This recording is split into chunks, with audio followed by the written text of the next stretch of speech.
Let's dive deeper into sharp regression discontinuity designs.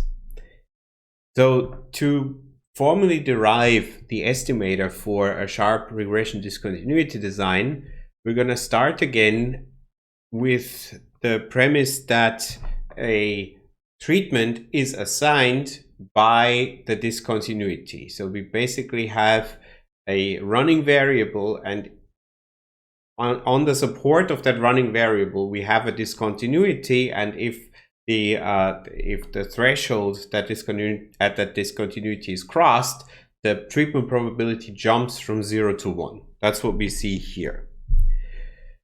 So importantly here, in a regression discontinuity design, what that means is that the treatment status is a deterministic function of the x variable, of the running variable. This is different from IV estimators or other forms or other methods of causal inference. But this also makes the analysis actually quite simple. So it's actually a lot simpler than deriving marginal treatment effect estimators, for example. So what we start with here is a constant effects model, in the sense that the effect at the discontinuity is the same for everyone. And so we have basically the average outcome for everyone with a given level of x if they are not treated. That's what we have here. But if they are treated, then the outcome jumps from whatever this is to that alpha plus beta x plus rho, right? So rho is the treatment effect. And the assumption here that the treatment effect is the same for everyone, that it's constant, is actually a lot more realistic and less important than when we look at IVs, because here, remember that we compare people who are at that discontinuity and just above and just below. So the assumption is that they're pretty much the same type of people or firms or whatever unit you compare. So the corresponding regression for that treatment effect rho is the one that you can see up here. So it's just a regression of the outcome y on the running variable, the dummy that changes value at the discontinuity, and an error term. And if the assumptions are of the RD hold, that nothing else changes at the discontinuity, and that the assignment of whether you're above or below is as good as random, then obviously there is no correlation between the error term and the treatment. However, if what changes at the discontinuity is if at the discontinuity you have more than one change, then obviously that correlation would be there. Right? So for example, if you had assume that you have a situation like you have in Germany, where on your 18th birthday you are allowed to drink and purchase hard alcohol, so alcohol with a higher percentage than wine, so spirits, and at the same time you're allowed to drive. So if we then see a spike in the death rate, we don't know whether it's due to driving or due to alcohol or a combination of the two. We don't know, right? But certainly the two of them are correlated, because people are allowed to do both things from one day to another at the same time. But back to the derivation of the estimator here. So what we can allow for, and what in most cases, if you run such an analysis you actually have to check whether this has to be done, is we can allow the relationship between x and y to be nonlinear. Right? So instead of having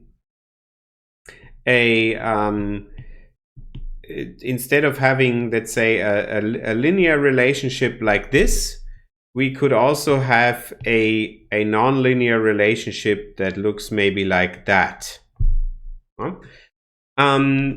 And the way this is typically done, at least in earlier studies, when I mean earlier, these are from the mid to late 2000s, this is done through a polynomial that we fit. Okay, so the idea is that we include a polynomial in X that then accounts for that curvature of that red line, and yet includes that jump at the discontinuity, which is then also summarized by rho.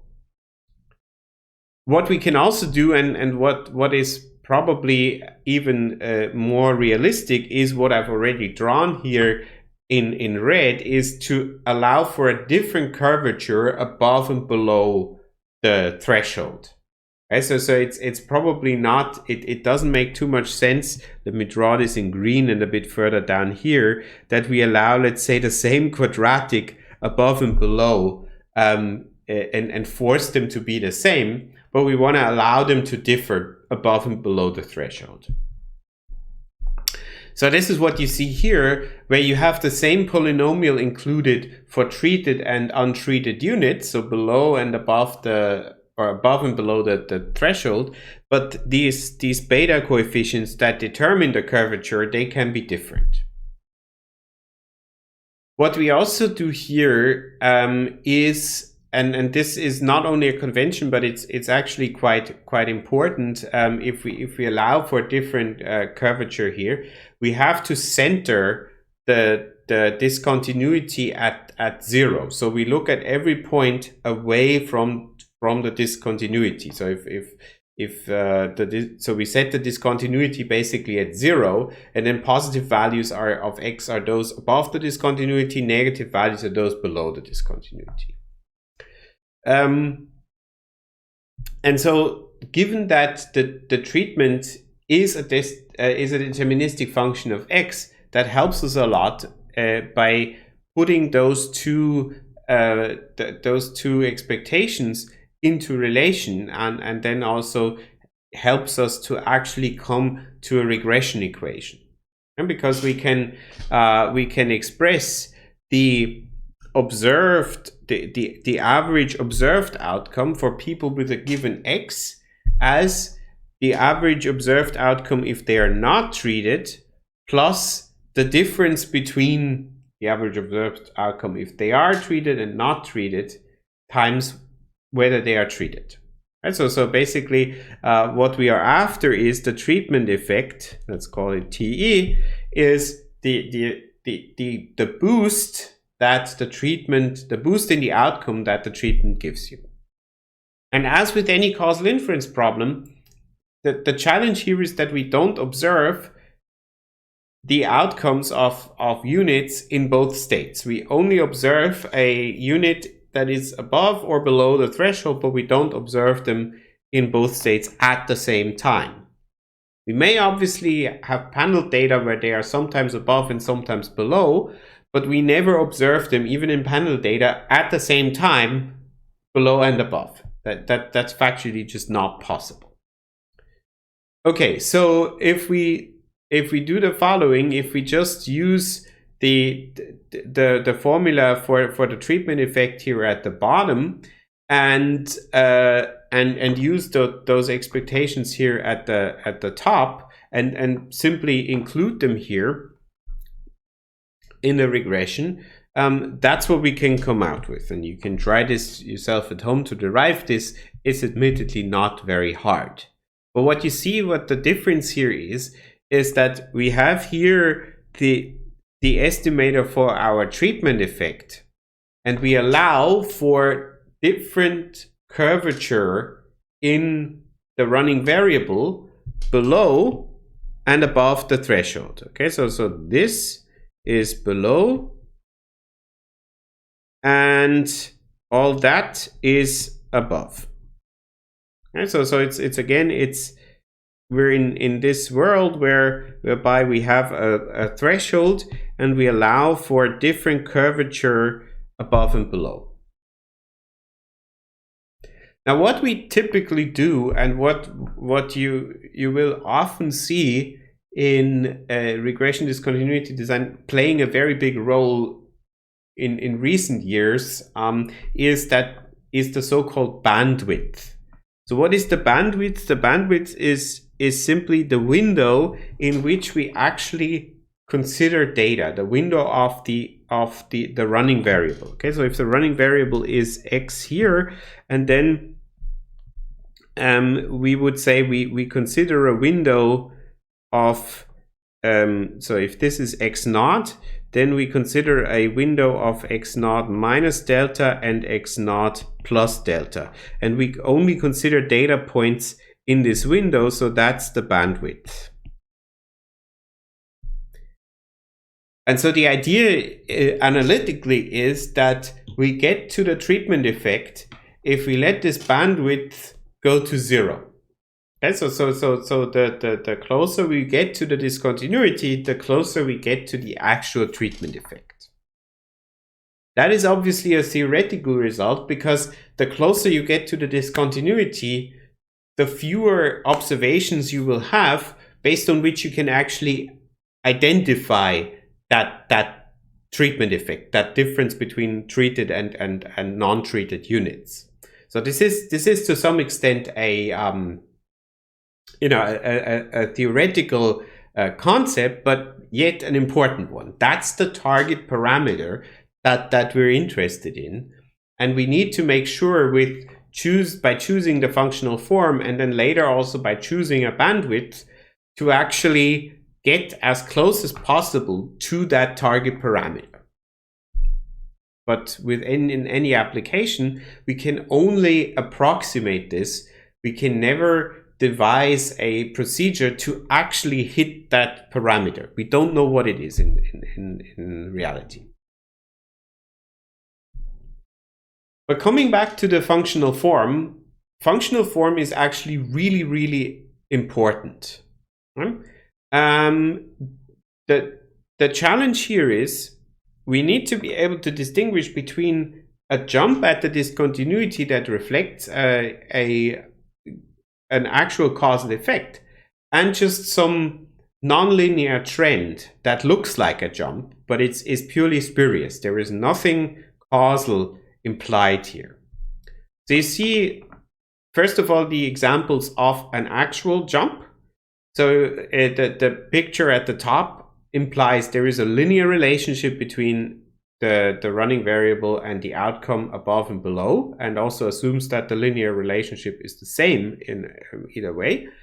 And this so-called bin scatter plot that we see here seems to imply that functional relationship is there. Right? That this is the correct functional relationship. By the way, just a quick note on what a bin scatter is. A bin scatter is the following. If you all know a scatter plot, and in a scatter plot you just have a dot for each observation. What you do with a bin scatter is something similar, but instead of having a dot for each observation, you have a dot for each bin of X. Let's say you have here, I don't know, 10 bins or slightly fewer. So I have 7 here, and I'm just gonna say for bin 1, so these are all all observations with the X between 0 and that first tick. The bin scatter then gives you the average outcome for that group. Okay, so that may be here, and let's assume maybe the discontinuity is there, and then a bin scatter would give you something like that. And that allows you to visually inspect not only whether there is a jump, but also visually inspect what the functional form above and below could be, whether linear is a good approximation or not. And regression discontinuity is an art in itself, because it requires a lot of plotting. It requires a lot of looking at the data. Now, in anything you will ever do in any empirical work, you should always plot your data, no matter what, and plot the variables that you're using and so on. See, are there patterns that are consistent with what you then estimate? But But with RD, this is particularly true. So here, for example, we could think, okay, maybe it's a polynomial fit would be right, but you could also, these are obviously just a very few data points, very few bins, so maybe it's actually linear would do the job, because what we want to have here is rho is this treatment effect. Here at the bottom, you see then a different bin scatter where one has allowed a curvature above and below the threshold, but you see a very clear jump. Now compare that to this one, where there is just a nonlinear trend that seems to just be steeper at the discontinuity. Now if I impose here a linear relationship, if I have enough data points, I will get a significant jump at the discontinuity. But that jump does not imply that there is a causal effect here. There actually is no jump. It's actually that the data points, they continue in the same way as they did before. It's just that the functional relationship between the running variable and the outcome is nonlinear. And a huge challenge of RD is separating these nonlinear trends from actual causal effects. And what that means in practice is you have to show lots and lots of robustness checks with different functional forms, and later on also with, as we will see, with different bandwidths to actually separate those two things from one another. Because if you can show that no matter what polynomial you have there, no matter what bandwidth you have there, you always get the same type of treatment effect, that then speaks for itself. Whereas if your treatment effect changes a lot depending on what you do there, and in many specifications is actually not there, well, then it's probably not there. Okay, so how do we incorporate the curvature? We simply add those, we add the polynomial to the regression, but then we would also again center the regression at the cutoff, so that the cutoff itself, the discontinuity is the value 0, and then you allow for a different, in this case, linear effect. The different linear effect would be below and above the threshold, and so here delta would be simply the difference in slopes between the relationship below and above. And so if I were to draw this here, you would have the discontinuity A0 here, and then you would have, let's say, a very flat, let's do a very flat line here, and then a very steep line there. And if you believe that this would be the parallel shift of the line from below, then delta is simply that difference in the slope.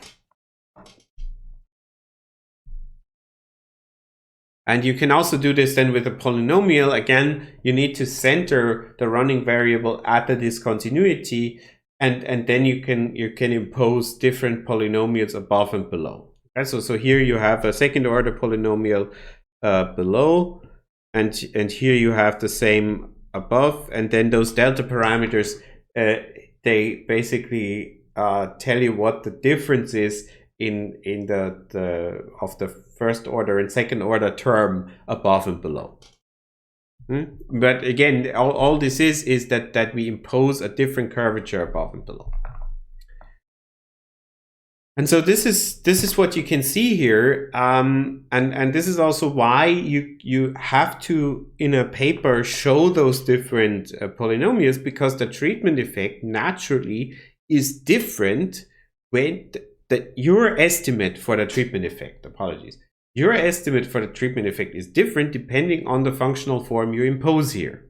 So you can see this here, that for the quadratic, the let's call this row 1 is this, and for the linear case, row 2 is that. Now they don't look overly different, but row 1 with the quadratic is slightly bigger than row 2. And we shouldn't be surprised that this happens. But obviously, you want to present a range of estimates and hope that this range is not too big. So what polynomial should you actually use? Now, to illustrate that point, I've taken an example from one of the major critics of the current uses of causal inference, namely Gelman from NYU, who first of all writes a very important blog where he critically reflects on the use of statistical methods in all sorts of applications, and also has a very interesting talk that you can watch on YouTube that's called Crimes Against Data, where he talks a lot about how economists commit crimes against data. But if you don't want to be one of those people committing, in that view, crimes against data, definitely have a look. There is definitely a lot of interesting thoughts that come from him. So he's a statistician by training who does methodological research in statistics and then gives out about people getting the applications wrong, and he has the authority to do so. So I highly recommend it. So here he shows an example from a paper that is looking at the effect of pollution on life expectancy. But this is obviously an important question: is if you're exposed to a lot of pollution, air pollution or water pollution, in this case I believe it's air pollution, does that affect how long you live? That's a very important question. And so the economists who wrote that paper, they looked at the Huai River in China, and as it is the case, it's south of that river. You have lots of pollution because there is factories and so on, whereas north of the river you don't have much pollution because there is not much there is not much industry there. And so what they did was they did a spatial regression discontinuity design whereby they imposed a functional form, and they compared places or people who lived south of the river to those who lived north of the river, and at that discontinuity they showed that the people just north of the river live 5 years less. And that's statistically significant. Okay, so actually, sorry, that the industry was probably north of the river, and that's what they ascribed to then that difference in life expectancy.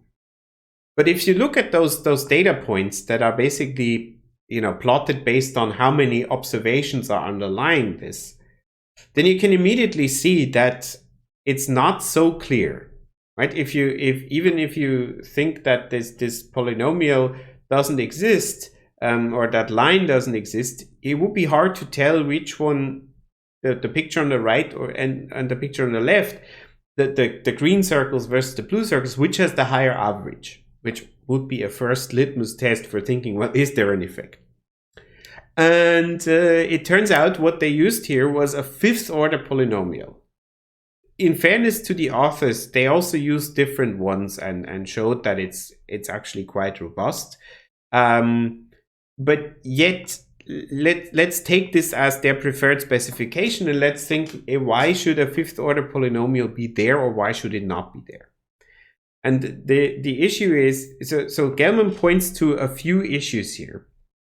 So first of all, we should not just take a sample of data and fit the best polynomial we can find through it without thinking of the functional relationship that should be there. The reason is that we always only have a small slice of data from a massive population of potential data points. So if we try to find the best fit within that small sample, we have a problem that's called overfitting.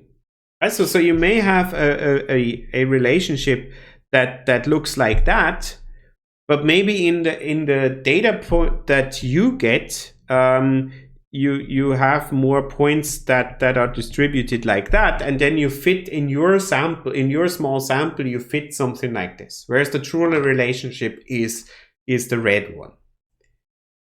And in the next slice of sample, you have higher values, and you may get a relationship like that because you fitted a polynomial.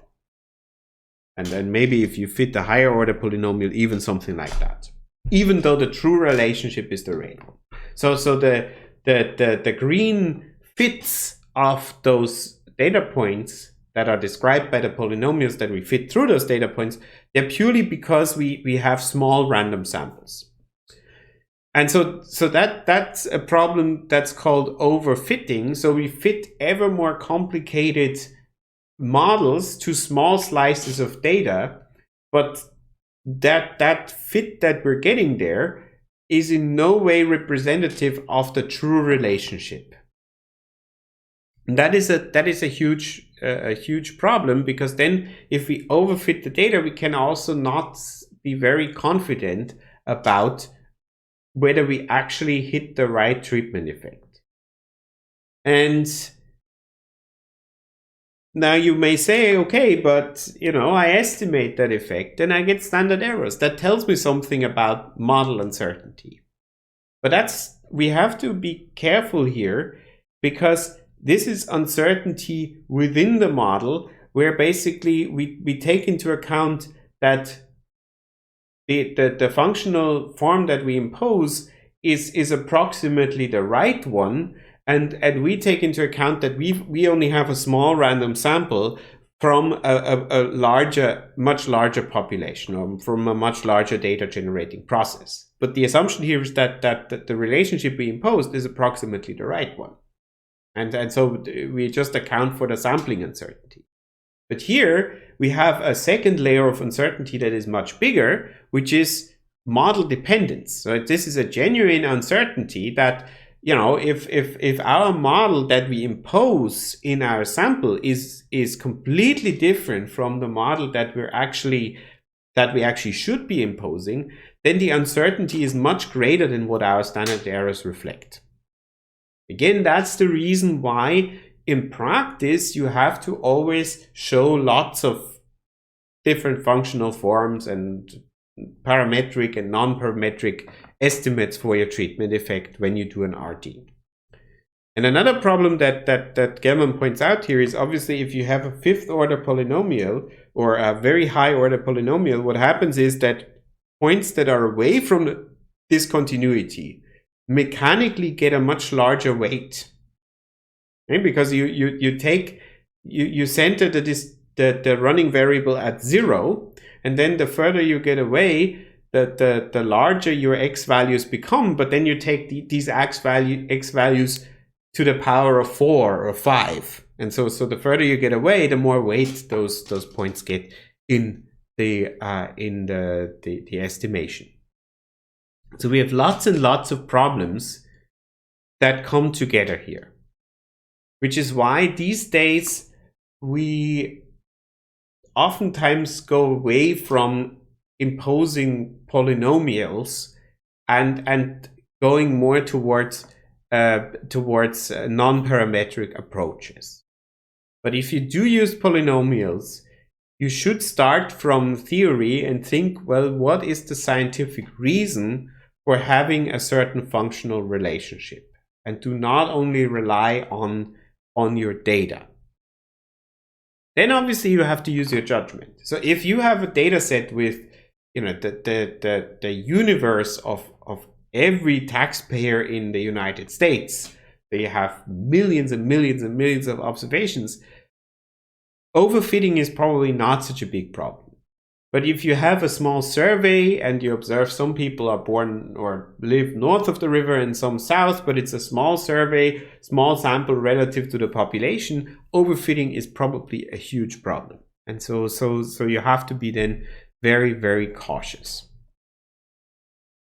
Now, to avoid this problem to some extent, what the literature is heading towards is to alleviate this problem through bandwidth selection. You cannot fully do away with the problem of overfitting, but you can do a much better job.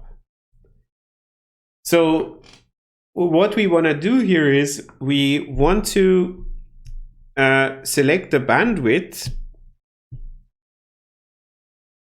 So again, the bandwidth is the following here. Let this be the discontinuity. And then we have data points below and above. And then we have a bandwidth. So this is a window of delta here and delta there. This is the window. So this is basically minus delta and that's plus delta. This is a window in which we actually analyze the data. And what we can do is we can actually think about what bandwidth to choose. Now let's think about this issue for a moment. So if I go very close to the discontinuity, so let's say I'm the orange line here, then obviously I discard all the information that's here that is not so informative about my treatment effect at the discontinuity to begin with, because these are observations that are very far away. So the closer I get to the discontinuity, the closer I get to the real treatment effect, because then I only compare really units that are just below and just above, and I discard all the observations further away. So that's great, but it has one problem. And the one problem is that if I get closer to my discontinuity, I also have fewer and fewer observations, right? Because I discard all those observations further away. And if I have fewer observations based on which I estimate my effect, that increases the variance. The fewer observations I have, the larger is the uncertainty I have in my model, and the greater are my standard errors. And the lower is the precision of my estimate. So in other words, I have here a trade-off between the precision, between basically hitting the right effect and the uncertainty that is coming here. So in other words, I have what's called a bias variance trade-off. So this is what's written out here. So if we have a smaller bandwidth, we have a smaller bias, but we also have less precision. So there is a trade-off. And what non-parametric econometricians have been working on in the last couple of years was to develop a procedure with a loss function that gives basically a loss term for having a large bias and a loss term for having little precision, and then selects an optimal bandwidth that solves this trade-off. And this is done either through kernel density estimation. So you pick a bandwidth north and south of the discontinuity, and then let a non-parametric non-parametric estimator figure out what the right bandwidth is, or you run local linear regressions that then still within this bandwidth impose an actual functional relationship. If you're confused about this, let me show you this graph which illustrates what is being done here. So first of all, we have here again the functional relationship between the assignment variable and the outcome variable, but here we have two lines. The line at the top is for the treated, and the line at the bottom is for the untreated.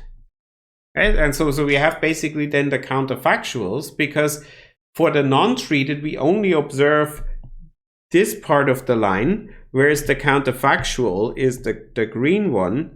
And then for the treated, those above the threshold, we observe this part of the line, and that's the counterfactual. That's what their outcome would have been had they not been treated.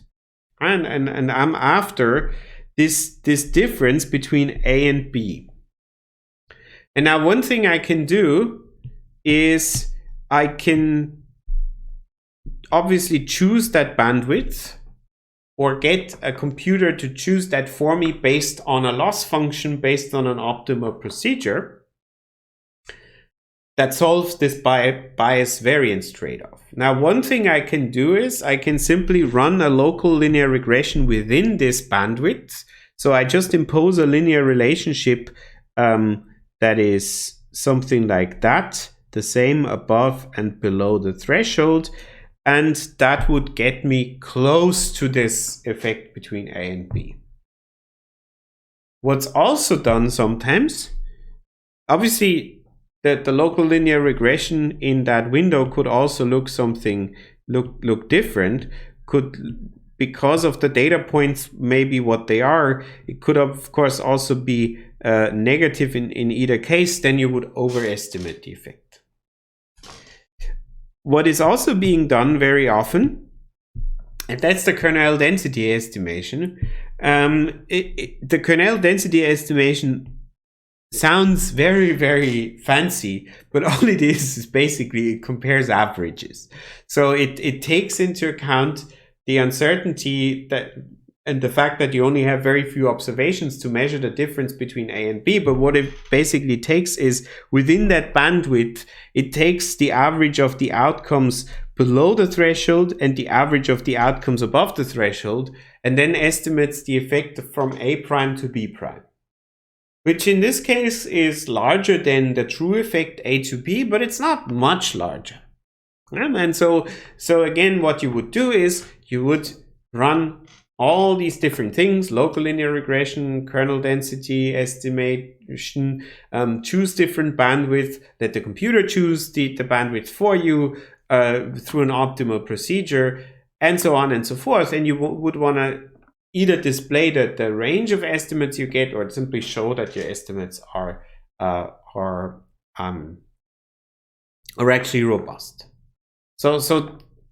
So once again, to summarize, what regression discontinuity is actually a massive exercise in graphical data analysis. Obviously, you need some analytical tools, and that's what we talked about in this video, but you also need to really plot the data and then think carefully, what slices of data you actually use for your estimation. And if you're unsure which ones to use, well, first of all, you should take a stand on what you believe is the most reasonable functional form, what is the most reasonable bandwidth, and then just show lots and lots of robustness checks that allows to be sure that what you're estimating here is a true causal effect and not just some statistical artifact.